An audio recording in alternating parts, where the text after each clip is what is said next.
स्वर्ग जैसन सुंदर अनधन से भरल धरती, सबसे सुखी संपन्न, हाय रे हमर सोना झारखंड, हाय रे हमर हीरा Jharkhand. Hello guys, this is Pranav Priyadarshi और आप है प्रियदर्शी ऑनलाइन क्लासेस में। गाइस, आज की संडे स्पेशल क्लासेस में आपका हार्दिक स्वागत करते हैं। डियर फ्रेंड्स, आप सभी जो हमारे पुराने व्यूअर हैं उनको पता होगा संडे के स्पेशल क्लासेस में हम लोग कुछ एक्स्ट्रा चीज़ों के बारे में चर्चा करते हैं। तो आज मैं चर्चा करने वाला हूँ झारखंड की गौरवान्वित संस्कृति सोहराय कोहबर कला के बारे में। दरअसल इसको हाल फिलहाल में 2020 में भारत सरकार के द्वारा जीआई टैग मिला है। अब जीआई टैग क्या है इसको मैं सबसे लास्ट में चर्चा करूंगा, परंतु मैं आपको थोड़ा सा इंट्रोड्यूस कर देता हूं इस टॉपिक के बारे में। मुझे एक मेल आया जो राजस्थान से था। अशोक लोधी सर हमारे एक परम मित्र हैं, उनके द्वारा एक मेल आया कि सर कभी इस पर लाइव क्लासेस आप दो। तो मुझे लगा इस पर एक वीडियो जरूर बनानी चाहिए। तो चलिए आज हम लोग इसी टॉपिक को बेहतरीन तरीके से चर्चा करते हैं, बिना स्किप किए इस वीडियो को पूरा देखेंगे। तो चलिए हम लोग शुरू करते हैं आज की क्लास।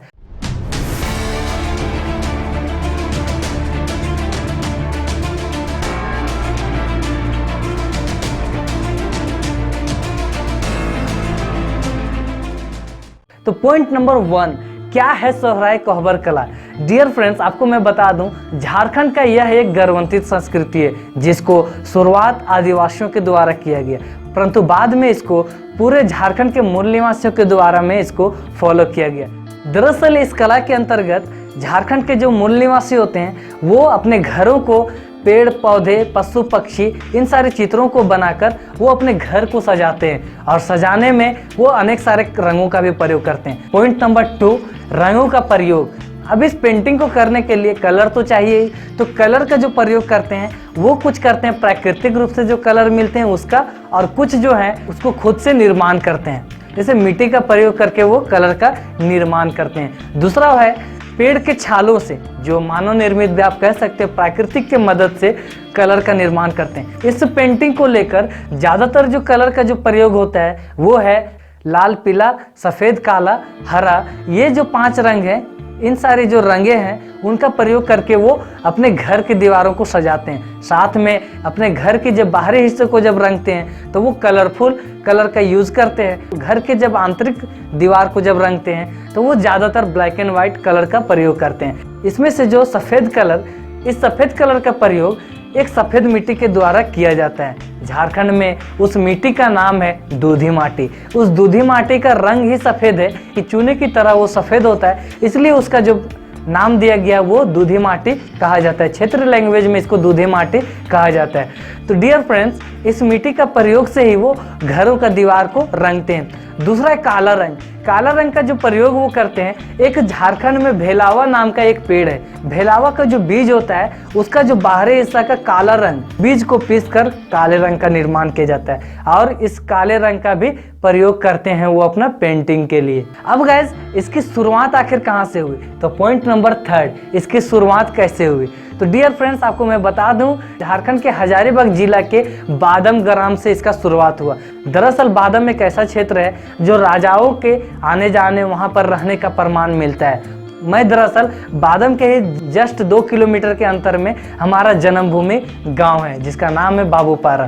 बाबूपारा गांव से मैं बिलोंग करता हूं, मेरी जन्मभूमि बाबूपारा ही है, और इसी क्षेत्र की मैं बात कर रहा हूं। इस सोहराय कोहबर कला का जो शुरुआत हुआ था वो हुआ था गुफाओं में पेंटिंग किया जाता था। हमारे गाँव के ही बगल गाँव में एक इसको नामक गाँव है जहाँ पर एक गुफा है, और गुफे में इस तरह का पेंटिंग किया हुआ मिलता है। पहले तो ये लिपि के अनुसार होता था, लेकिन बाद में इसको सिंबॉलिक तौर पर चित्रकारी किया जाने लगा। आपको बैकग्राउंड में कुछ तस्वीर दिख रहे होंगे जिसमें से ज़्यादातर पेड़ पौधे पशु पक्षी इन सारे चित्रों को नजर आ रहे होंगे। तो शुरुआत इसका कहाँ से हुआ? बादम से हुआ। बादम जैसे ग्राम से शुरुआत हुआ और ये पूरा झारखंड में फैला हुआ है। बाद में ये गुफाओं से निकलकर राजाओं के महल तक भी पहुँच गए। राजाओं के महल में जब ये पहुँचा, ये चित्रकारी जब पहुँचा, तो इसको बहुत ज़्यादा मोटिवेशंस मिला। समाज में एक पॉजिटिव थिंक गया, और समाज में जब पॉजिटिव थिंक गया तो समाज के लोग भी इसका ज़्यादा से ज़्यादा पेंटिंग करना शुरू किए। इसका जब शुरुआत हुआ जब समाज में, तो इस कदर से हुआ जैसे कि पहला जो वर वधु जो विवाह करके जब पहली बार जब वधु अपने ससुराल में आती थी तो वर और वधु को ठहरने के लिए जो रूम का, कमरे का जो व्यवस्था किया जाता था, उस कमरे के पूर्व दिशा में रंगा जाता था। इस चित्रकारी के द्वारा में रंगा जाता था। झारखंड के मूल निवासियों का यह मानना है उनके बीच में प्यार हमेशा के लिए बना रहे और इसलिए वो डेंटिंग पेंटिंग करके उस रूम को डेकोरेशंस करते थे, जिसमें उस पेंटिंग को देखकर एक अपने फैमिली में पूरा अलग ही प्यार झलकता था। तो इस तरह से हमारा एक गौरवान्वित परंपरा संस्कृति हमारे झारखंड में। फिर इसी तरह से धीरे धीरे इसका फैलाव पूरा समाज में देखने को मिलने जाने लगा।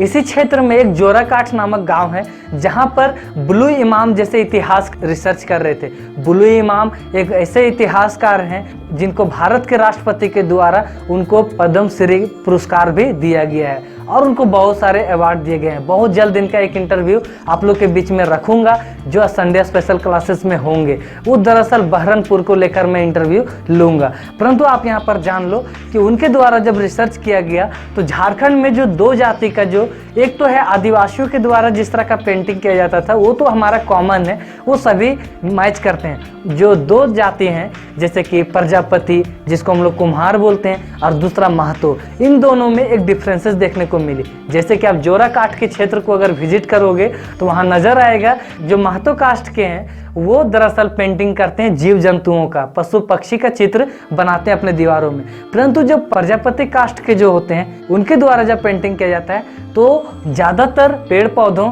फूल पत्ती का चित्र बनाया जाता है। इस तरह से एक कॉमन डिफरेंसेस देखने को मिलता है। पॉइंट नंबर 4, इसको रंगा कैसे जाता है। तो डियर फ्रेंड्स आपको मैं बता दूं, झारखंड में जो इसको रंगा जाता है, सोहराय कोहबर कला को जो रंगा जाता है वो ज़्यादातर उंगलियों के प्रयोग से और साथ में पुआल के ब्रश व लकड़ी के कंघी और साल वृक्ष के दतुअन, यानी कि जिसको हम लोग सखुआ, झारखंड में सखुआ बोलते हैं, उसको हिंदी में साल वृक्ष बोला जाता है, और उसके दतुअन के प्रयोग से इस पेंटिंग को किया जाता है। भारत सरकार के द्वारा इसको जीआई टैग दिया गया। अब ये जीआई टैग क्या है, इसका जो फुल फॉर्म होता है वो होता है जियोग्राफिकल आइडेंटिफिकेशंस टैग।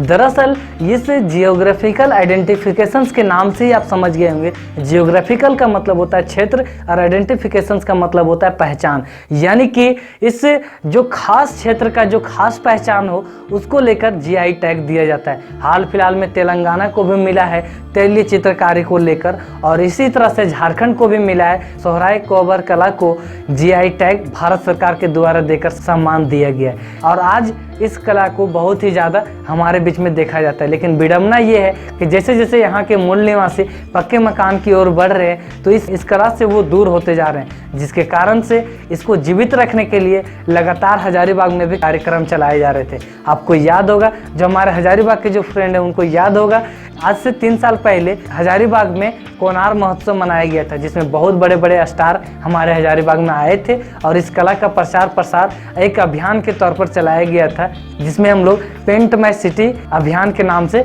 जानते हैं, और इसमें एक अच्छा सा संदेश पूरा हजारीबाग के वासियों को गया था। आज इस हजारीबाग के द्वारा इस संस्कृति को जीवित रखा गया, जिसके कारण से भारत सरकार आज सम्मान के तौर पर जीआई टैग दी है। सोहराय कोहबर कला एक ऐसा संस्कृति रहा है जो झारखंड को पहला जीआई टैग करके एक राष्ट्र स्तर का एक सम्मान दिलवाया है। इसलिए मुझे लगता है कि झारखंड के सभी मूल निवासी और भारत के जितने भी हमारे वासी हैं उनको एक गर्व होना चाहिए कि हमारा झारखंड का नाम राष्ट्र स्तर पर एक अलग पहचान बना चुका है। डियर फ्रेंड्स, आज की क्लास मुझे लगता है कि आप लोगों को अच्छी तरह से समझ में आई होगी। यदि आप हमारे चैनल में पहली बार विजिट कर रहे हैं तो प्लीज़ आप हमारे चैनल को सब्सक्राइब कर लें, और साथ में यदि आपको वीडियो अच्छा लगा हो तो प्लीज़ आप अपने फ्रेंड सर्कल के साथ में शेयर करें। Dear friends, Sunday special classes में मैं एक्स्ट्रा चीज़ों के बारे में चर्चा करता हूँ और उम्मीद करते हैं कि आज की क्लास भी आपको अच्छी लगी होगी। यदि आप हमारे इस वीडियो को लास्ट तक देखें तो इसलिए आपको मैं बहुत बहुत धन्यवाद देता हूं। हम लोग फिर से मिलेंगे, तब तक के लिए बाय बाय, टेक केयर। गुनगुनाते रहिए, मुस्कुराते रहिए और यूं ही हमारे साथ बने रहिए। Thank you. Hello friends, my name is Shreya Shadiya. मेरे पन्नो भैया का चैनल सब्सक्राइब कीजिए, वीडियो को लाइक और शेयर कीजिए। Thank you.